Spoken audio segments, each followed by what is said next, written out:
வரை வெளிவராத தகவல் video character நான் உதயநிதி சார் பேசி ஓகே வாங்கி வச்சிருந்தேன். இப்படியா? கூழ்பானைக்கு வெள்ளிப்பானை பரிசு சொல்லியே சார் கொடுப்போம். வெள்ளிப்பானை விலை ஏறிடுச்சு. கொடுத்த வெள்ளிப்பானை ஆமா, வெள்ளி விலை என்ன? பத்திரிகை துறையிலேருந்து வெளியில வந்ததுக்கு அப்புறம் எல்லாருமே புறக்கணிப்பை மட்டுமே பதிலா கொடுத்துட்டு இருக்கப்போ நான் எதுவுமே பண்ணாதப்ப இவர் ஏன் என்னை கூப்பிட்டு எனக்கு இதை கொடுத்தாரு, லேப்டாப் எனக்கு எதுக்கு கொடுத்தாரு அப்படிங்கிறப்ப சொன்னாரு, எழுத என்னென்ன தொடர்ந்து எழுதுங்க. பரிசு நினைச்சு சார் கொடுக்கல, ஆனா எனக்கு கிடைச்ச வாழ்நாள் பரிசு அந்த லேப்டாப் தான். இவரே எனக்கு நட்பு அமைஞ்சது ஒரு கிஃப்டா தான் நான் நினைக்கிறேன். எனக்கு ஒரு கிஃப்ட், ஒரு என்னுடைய நண்பராக இருக்கிறது ஒரு கிஃப்டா நான் நினைக்கிறேன். Okay okay. ஆக்சுவலி அந்த உங்க பட்ட பேர் தான் எனக்கு சின்ன வயசுல ஊர்ல பட்ட பேர், கூழ்பானை. ஆமா, அதுதான் எனக்கு இங்க ஒரு பக்கம் தான் மேக்ஸிமம் பட்ட பேர். நான் வந்து அங்கெல்லாம் வந்து சார் வந்து ஸ்பாட்ல எல்லாம் நான் கூழ்பானை கூப்பிடவே சொல்லவே விடல, தங்க பஸ்பம் கூப்பிட சொன்னேன். ஏன்னா நான் பார்த்த பட்ட பேர் வந்து தங்க பஸ்பம் சொல்றேன். இன்னொன்னு அது மொத்த பேருக்கு மத்தியில கூழ்பானை கூப்பிடுறப்ப சசார் அசிங்கப்படுத்துற மாதிரிலாம் ஆயிரும். அவர் எல்லாத்துக்கும் ஒத்துக்கிட்டா கூட நான் அதை பண்ணவே இல்லை. இவரு கூட கேட்பாரு பாலசித்தர் கூட, நான் ஸ்பாட்ல வேற பேர்ல சொல்லி கூப்பிட்டேன் அப்படிம்பாரு. சார் அது வந்து ஸ்பாட்டுக்கு, டப்பிங் வந்து கூழ்பானை அப்படின்னு. ஓகே. நந்தன் படத்துல முக்கியமான கருத்துல கனியன் நடிச்சிருந்தார். கனியன் உங்க ரெண்டு பேருக்குமே ரொம்ப நெருக்கம் தெரியும். ஸோ அவரோடான நட்பு பற்றி. நந்தனுக்குள்ள அவர் வந்தது வந்து சார் கூப்பிட்டதுனால தான் வந்தாரு. அது ஏன்னா நல்ல கேரக்டர் அப்படின்னா நீ சமுத்திரகனி சார் தான் அப்படிங்கிறப்போ வந்து ஒரு நாளைக்கு கூப்பிடுங்க சார் அப்படிங்கிறப்போ ஃப்ரீயா வந்து பண்ணி கொடுத்தாரு கனி சார். நியாயமா பார்த்தா அந்த இதை கேரக்டர் பார்த்ததுக்கப்புறம் டே ரொம்ப முக்கியமானதுடா, இந்த கேரக்டர் கிடைக்க நான் கொடுத்து வச்சிருக்கணும் அப்படின்னு சொல்லிட்டு நடிச்சு பண்ணலாம். அன்னைக்கு நைட்டுமே ஃபோன் பண்ணி சசி ஒரு விஷயத்துக்கு கூப்பிட்றான்னா நான் கண்ணை மூடிட்டு வருவேன், ஆனா ஒவ்வொரு இடத்துலயும் அவன் என்ன பண்றான்னா உன் நம்பிக்கையை விட நான் ஒரு பெரிய நம்பிக்கை உனக்கு உருவாக்குவேங்கிற மாதிரி இருக்குடா. அந்த கேரக்டர் வந்து நம்ம லைஃபுக்கான கேரக்டர் அதெல்லாம் அப்படின்னு ரொம்ப அந்த கேரக்டர் பிடிச்சிருந்தது. கடைசி அப்படின்னு நொன்ற இதெல்லாம் அவர் சொன்னோன்னே அவர் பிரமாதம்ன்றாரு. 2 நாள் டே உன்னை பார்க்க வர்றேன்னு வந்தார். எங்க இருக்க, எனக்கு 2 நாள் ஷூட்டிங். அவர் ஏன்னா நாங்கள் சந்திச்சு ரொம்ப நாள் ஆச்சு. ஆனால் இப்போ அவர் ஹைதராபாத்ல இருக்கனால நாங்கள் எப்பயா இருந்தால் சந்திப்போம். உள்ளூர்காரங்க நாங்கள் தான் பார்த்துக்குவோமே தவிர அவங்க அவ்வளோ சந்திச்சுக்க மாட்டோம். தம்பி நான் முடிச்சிட்டேன்டா, ஹைதராபாத் ஷெட்யூல் முடிஞ்சு எங்கே இருக்கேன்னா ஷூட்டிங். அப்படியா, நம்ம சரவணன் படமா வர்றேன் அப்படின்னாரு. 2 நாள் வர்றேன். அப்போ சொன்னேன் சார் 2 நாள் வர்றாரு. வீடியோவுக்கு இவங்க வேற யாரும் நிறைய பேர் யோசிச்சுக்கிட்டு இருந்தாங்க. யார் வந்து இது சகோ 2 நாள் நம்மளோட தான் தங்க போறாரு, ஷூட்டிங் பார்க்க வர்றாருன்னு. ஏங்க இப்போ அந்த இது கேரக்டர் வீடியோ கேரக்டரா என்னங்க, இப்படிதான் நானும் வண்டி ஏற்ற வந்தேன். என்ன வீடியோ கேரக்டர் தான் நான் இதுக்குள்ள ஏங்க, நான் ட்ரெயின் ஏற்ற வந்து என்ன ஏற்றிட்டீங்க, அவரே ஏற்றிட்டு வெளிவராத தகவல் வீடியோ கேரக்டர் நான் உதயநிதி சார் பேசி ஓகே வாங்கி வச்சிருந்தேன். அந்த வீடியோ கேரக்டர் வந்து கதை சொன்னப்போ அவர் வந்து இல்ல அதுக்கு முன்னாடி என்ன சொல்லிட்டாரு, நான் நீ படங்கள் நடிக்க மாட்டேன்னு அறிவிச்சிட்டாரு. அறிவிச்செல்லாம் பண்ண பேசி இல்ல சார் இந்த ஒரு கதை கேளுங்க, கேட்டு நடிக்கலன்னு சொல்லுங்க அப்படின்னோடனே நடிக்கலன்ட்டு அப்புறம் என்ன அப்படின்னு சொல்லி அப்புறம் தாண்டி கதை அவரும் கலைஞர் டிவி கார்த்தி சார் இந்த கதை கேட்டாங்க. கதை கேட்டா ரொம்ப பிடிச்சிச்சு. ரொம்ப பிடிச்சோன்னு டெஃபினட்டா பண்றேங்க, எத்தனை நாளுங்க தேவைப்படும், ஒரு 2 நாள் தேவைப்படும் அப்படின்னு சொல்லி எல்லாம் ஓகே. இப்போ புதுக்கோட்டையில ஷூட்டிங் அப்படின்னு நான் சொல்ல, ஏன் சென்னையில மாத்தி எடுக்க முடியாதா அப்படின்னு சொன்னாரு. சரி சென்னை அந்த கூட மாத்திக்கலாம் அப்படிங்கிறப்ப இதுல முன்ன பின்ன ஆகிட்டே இருந்துச்சு. மொத்தப்பட ஷூட்டிங்கே முடிய போகுது, இந்த 2 நாளுக்காக டிலே ஆகுமோ அப்படிங்கிறப்ப சரி அப்பதான் கனி சார் வந்தாரு. சரி கேட்போம் அப்படின்னோடனே. அது எங்க காலேஜ்ல வச்சு தானே எடுத்தீங்க? புதுக்கோட்டை பாரத் காலேஜ். உங்க காலேஜ் நான் படிச்ச காலேஜ். அந்த காலேஜ் வீடியோ கேரக்டர் நல்லா வந்து பண்ணிட்டு அப்போ அவர் ஆச்சரியப்பட்டது 2 நாள் தான். ஆனால் அவர் படம் ஃபுல்லாக வர்ற மாதிரி இருக்கும், செகண்ட் ஹாஃப் ஃபுல்லாக வர்ற மாதிரி இருக்கும். எப்படி இருக்கும் இவ்வளோ சீன் இருக்கு. அப்போ ஒரு ட்ரெஸ்ஸை மாற்றி அவர் போர்ஷன்லாம் எடுக்கும்போது அவரே அனுப்பிட்டார். சகோதரன் எனக்கு பாராட்டிட்டு போனார். நான் உடன்பிறப்பையில் எடுக்கிற மாதிரி நீங்கள் எடுப்பேன்னு நினச்சேன், ஆனால் இதில் வந்து உடன்பிறப்பையோடு நீங்கள் ரொம்ப இதாகிட்டீங்க, பயங்கர இதாகிட்டீங்க. என்ன எடுக்கணும், எதுக்குள்ள எடுக்கணும், எப்படி எடுக்கணும்ன்ற அந்த இதுக்குள்ளே எடுத்துட்டீங்க. நான் சில பேரை ஏமாத்தி எடுப்பேன், நீ என்னையே ஏமாத்தி முடிச்சு ஒரு நாள்லயே முடிச்சுட்டாரு. காலையில ஆரம்பிச்சு முடிச்சுட்டு அடுத்து சஜஷன் நான் அதை நாங்கள் பார்த்துக்கிறோம், இதை பற்றி பண்ணுங்க சொல்லி ஒரு நாள் கிளைமேக்ஸ் வரைக்கும் எல்லாத்தையும் எடுத்து அவர் போர்ஷன் அவரை மட்டும் கான்சன்ட்ரேட் பண்ணி அதை எடுத்த ஒரு விஷயம். அது எனக்கும் அது ஏன்னா நம்ம எல்லாருமே வரணும், எல்லாருமே வந்து நின்னாதான் நம்ம எடுப்போம். அப்படி இருக்கும்போது இப்போ அந்த ஆர்டிஸ்ட் வச்சு அவங்கள கான்சன்ட்ரேட் பண்ணி எடுத்து வந்து நல்ல விஷயமா இருந்தது. ஓகே. நந்தன் வந்து பல விஷயங்களை நிகழ்த்தி இருக்கு. சசியனனுக்கு நந்தன் கொடுத்த மிகப்பெரிய விஷயம் இது. என்னோட இப்போ எல்லாருமே சொல்கிறது அதான்டா. என்னுடைய படங்கள் வரிசைகளில் இப்போ நந்தனும் எப்போதும் ஒரு இடம் பெறுதில்லை. அந்த நந்தன் முக்கியமான ஒரு விஷயமா இருக்கும். நிறைய பேர் ஃபோன் பண்ணி சொல்லும் போதும் அதை தான் சொல்லுவாங்க. எனக்கும் அதுதான் இருக்குது. எப்படி நீங்கள் டூரிஸ்ட் ஃபேமிலி, அயோத்தி சொல்லுவேன், நந்தன் அப்படின்ற அந்த விஷயமும் வந்துடுது. எனக்கு நடிப்புலையும் அது வேற ஒன்று பண்ணுவான் அப்படின்ற ஒரு இமேஜை உடைக்கிறதுக்கு ஒரு படம் தேவைப்பட்டது. இப்படி தான் நடிப்பாருன்ற ஒரு விஷயம் இருந்தது.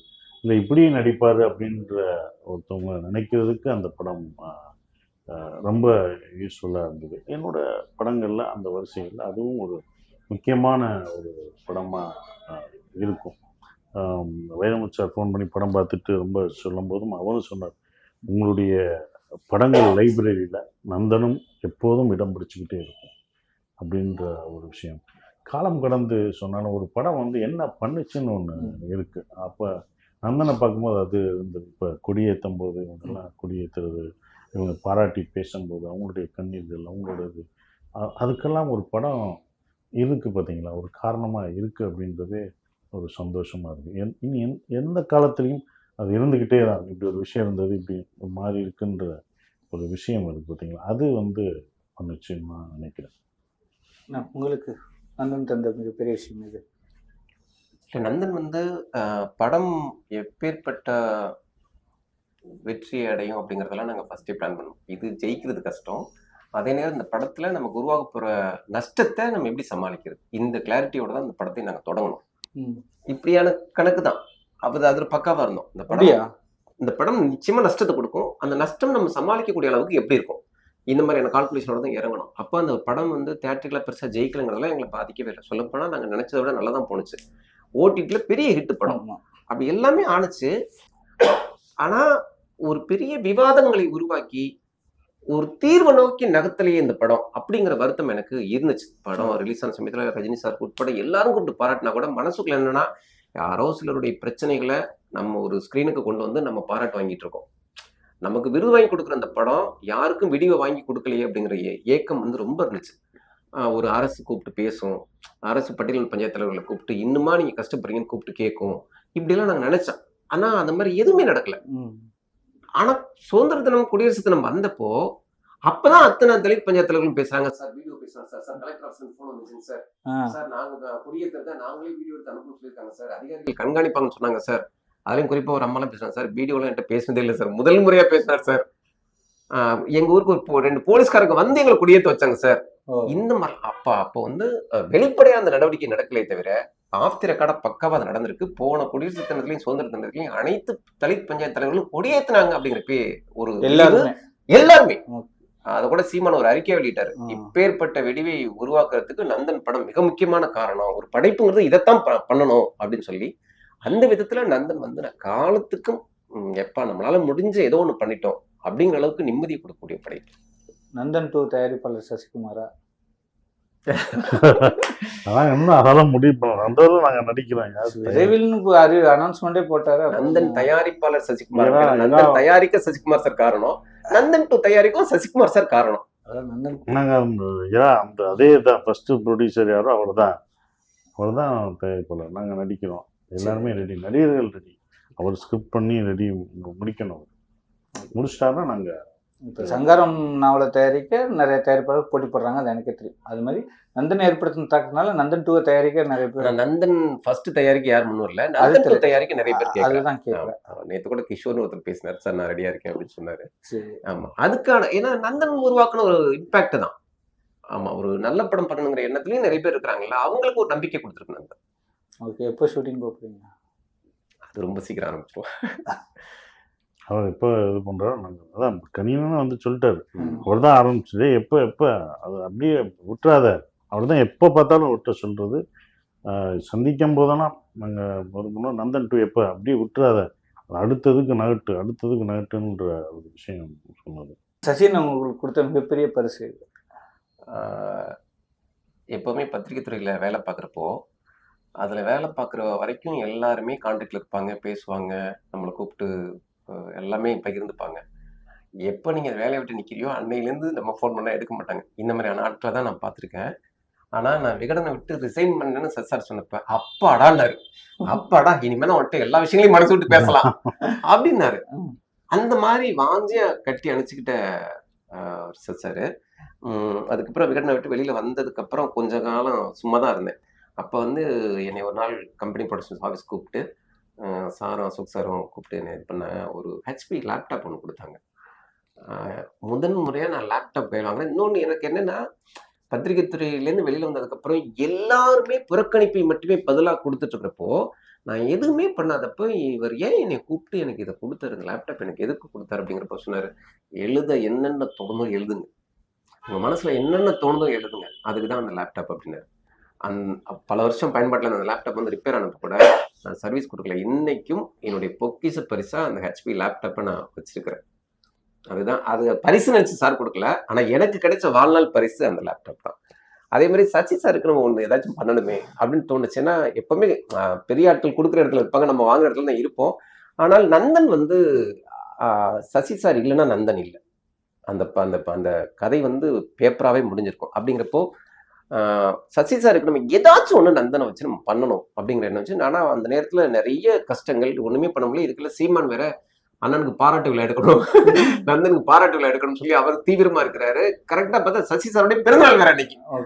சசி சார் முதல்ல இருந்து கிளம்பி வர்றாரு. இப்ப சாயங்காலம் 6 மணிக்கு பாராட்டு விழா அப்படிங்கிறப்போ, இப்ப நந்தனுக்கான பரிசு இந்த மேடையில கொடுத்தா நல்லா இருக்குமே அப்படிங்கிறவே அன்னைக்குன்னு பார்த்து கை வெறுங்கையா இருக்கு. என்ன பண்ணதுல ஒரு 4-5 பேருக்கு ஃபோன் பண்ணி எனக்கு கொஞ்சம் அமௌண்ட் தேவை, நான் தந்துடுறேன், ஒரு 10 நாள் தந்துடுறேன் அப்படின்னு சொல்லிட்டு 4-5 பேர்த்து கேட்குறேன். யாருக்கிட்ட இருந்து காசு சொல்ல. இப்போ வந்து நானும் கலாவை என்ன முடிவு எடுத்தோம்னா, சரி சசி சாருக்கு நல்ல புக்ஸ் மட்டும் வாங்குவோம், ஒரு 5000 ரூபாய் இதுல வந்து புக்ஸ் வாங்குவோம் அப்படின்னு சொல்லிட்டு ஒரு இதுக்கு போயிட்டு புக்ஸ் வாங்குறோம்.